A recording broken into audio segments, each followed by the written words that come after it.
Cette semaine en Charente, c'est un or noir de notre terroir qui déchaîne les passions dans l'ouest du département. La truffe, à ne pas confondre avec la truffe de chien, beaucoup moins comestible. Ouf! Le réputé marché aux truffes de Jarlac fait grise mine depuis plusieurs mois. Il y a moins de clients, moins de producteurs, et les organisateurs pointent du doigt un marché similaire créé à Saint-Jean-d'Angély en novembre. Et quand on gratte un peu, c'est une vraie querelle de clocher. Oui, c'est un champignon de Paris, on n'avait pas le budget pour une vraie truffe. L'ancien boss du marché de Jarnac a créé une interprofession pour les producteurs qui eux ne voient tout simplement pas l'intérêt. Bref, ça sent le vinaigre truffé. Putain, on dirait une vraie truffe. On va devenir riche. Bon, de toute façon, moi j'ai pas vraiment les moyens d'acheter des truffes. 6 grammes, ça fera 2000 €, monsieur. Je peux payer avec un rein? Pas de problème. Coup de chapeau cette semaine au château de Villebois-la-Valette.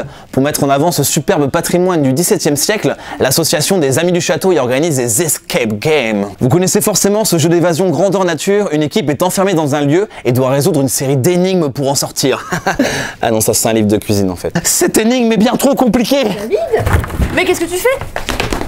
Le jeu prend une dimension épique et historique dans le château. On peut par exemple croiser le fantôme d'Isabelle Taillefer, comtesse d'Angoulême devenue reine d'Angleterre.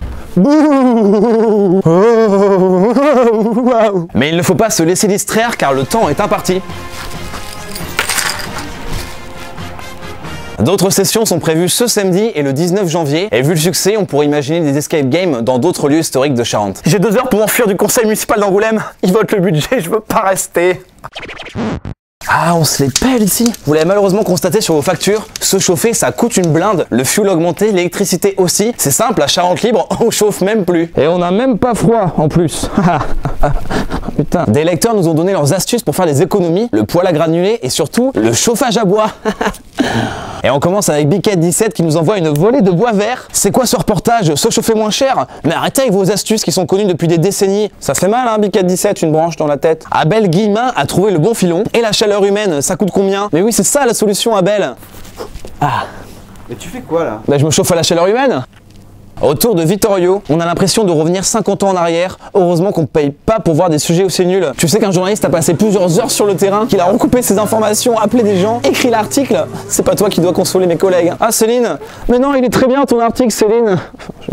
On termine avec Inius Bertha qui regrette l'ancien monde. Les anciens savaient comment on orientait une grange ou une maison. Ils savaient où se lève le soleil. L'ère du feu commençait il y a 400 000 ans, a disparu avec l'arrivée de la plancha. 400 000 ans d'évolution pour faire griller des saucisses. Bientôt dans les musées. Et c'était Electron Libre épisode 17. Merci d'être toujours plus nombreux à nous suivre. Abonnez-vous à Charente Libre.